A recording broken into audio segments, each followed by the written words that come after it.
Hey,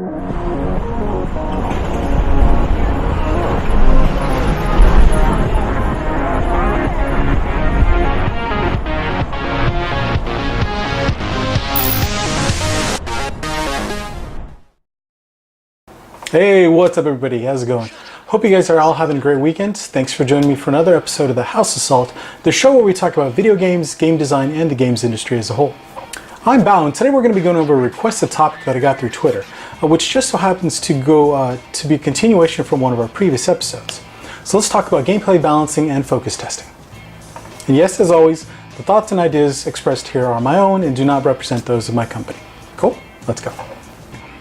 Obviously, as the name implies, the purpose of gameplay balancing is to ensure that whatever feature is being balanced, whether it's a character, a particular attack, weapon, boss, level, system, whatever the feature is, that it's neither too weak to be properly utilized in the game, or it's too strong, which could lead to players eventually exploiting it. Now, while that definition is, as well as the concept behind it is pretty straightforward, the actual act and process of gameplay balancing is often pretty complicated as well as nuanced. So this is actually so much, in fact, that the actual approach to achieving said balance can vary pretty drastically from project to project or team to team, depending on what type of game is actually being created, as well as the objectives behind the team that's actually working on it.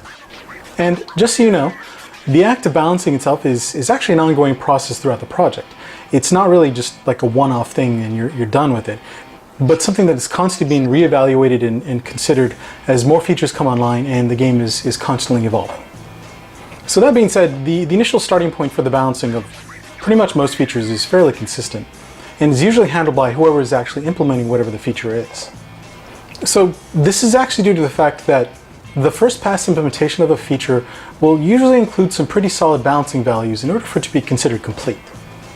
The purpose of which is to ensure that whatever the feature is being implemented can fulfill whatever respective role it's being evaluated for.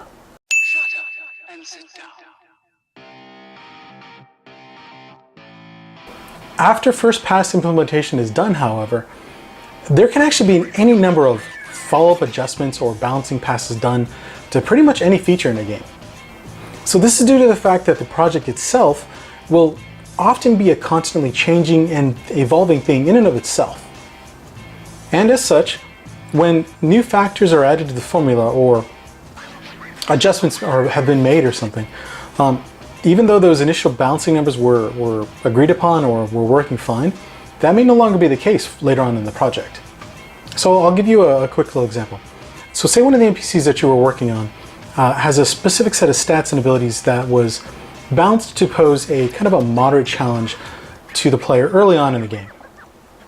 So later on in development, you actually find that the main character himself has had some new basic attacks added, or maybe their stats has been buffed or whatever, but all in all you find that the main character is actually a lot stronger than originally planned. So in order for them to maintain their role as that moderate challenge early on in the game as originally planned, the NPC that you've already completed will actually need some more follow-up adjustments in order to compensate for that.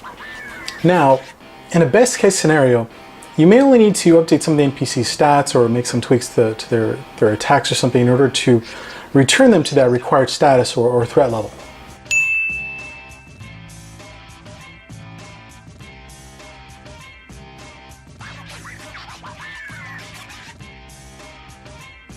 However, if the changes to the main character were actually drastic enough, there may actually be substantial rework required in order to get your NPC back up to speed.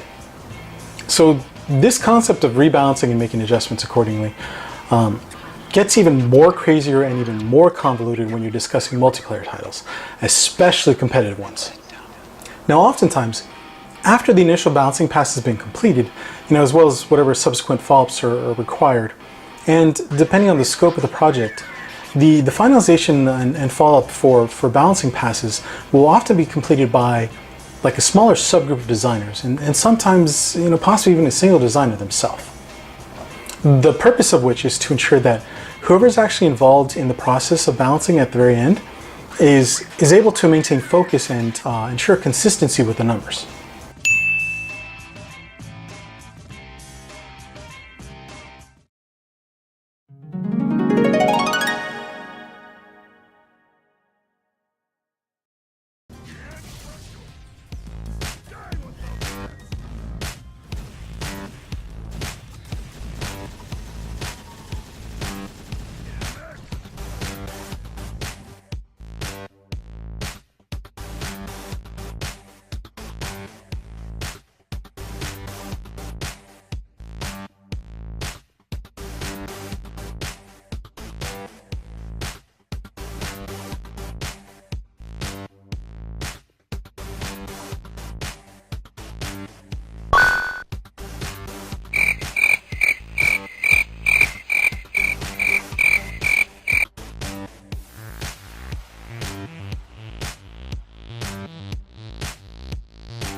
So another big wrench to throw into the middle of this Rubik's Cube that you're trying to solve is the concept of overbalancing. Overbalancing as a whole is much more relevant to more live titles, and also is much more of a prominent issue in regards to the competitive ones. So there's several different ways in order to actually define the concept of overbalancing, but one way that I tend to define it is that when a title has had too many adjustments to it or is actually rebalanced too frequently.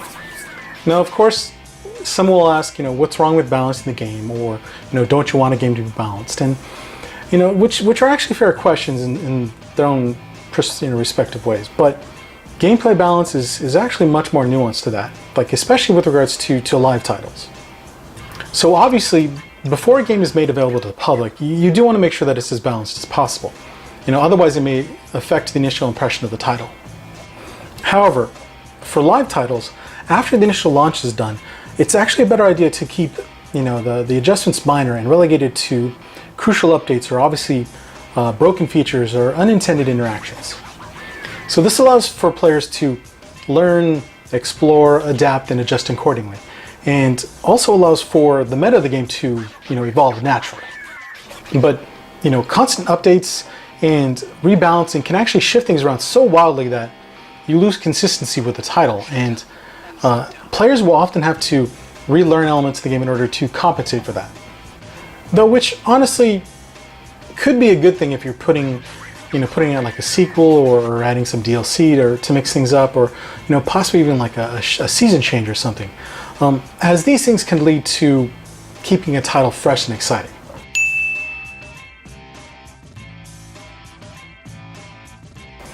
However, constantly shifting things around without allowing for a meta to settle and evolve can actually create a kind of confusing, frustrating, and kind of a chaotic landscape for players.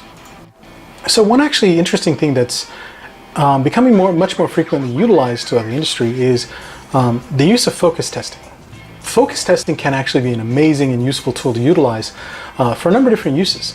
So for things like proving out concepts, getting feedback on the direction, highlighting like gameplay balancing elements, etc. There's tons of different ways to use it. When working on competitive titles, for example, the use of or actually leveraging professional players and streamers for feedback on key elements has actually been pretty invaluable. All that being said, however, improper use of focus testing can actually be pretty disastrous as well. So understanding what information you're trying to gather and for what purpose is crucial. But also making sure that you're actually including the right group of people in the focus test is just as important.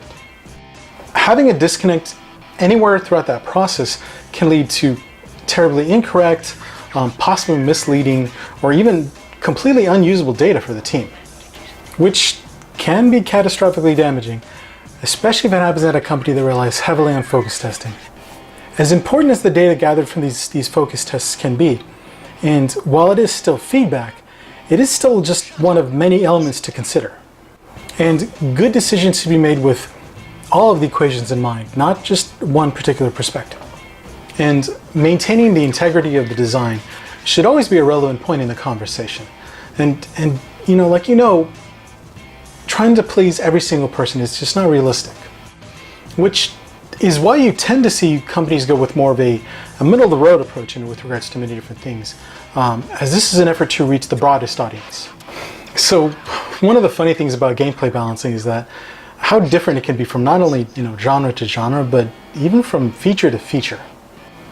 So all in all, gameplay balance is a very, very tricky process that honestly takes a while to fully grasp all the elements in the equation and to really understand and get down properly.